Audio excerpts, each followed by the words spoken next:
Всем привет! А вы верите в призраков?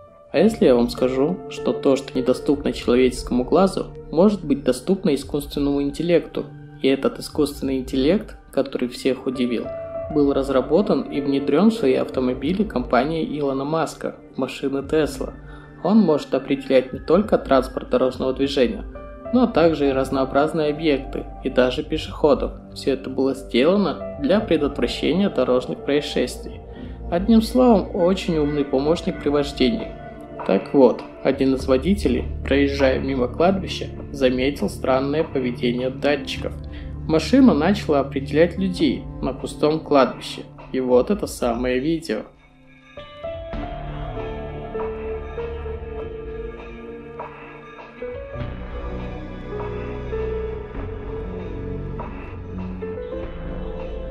Это очень странно и пугающе.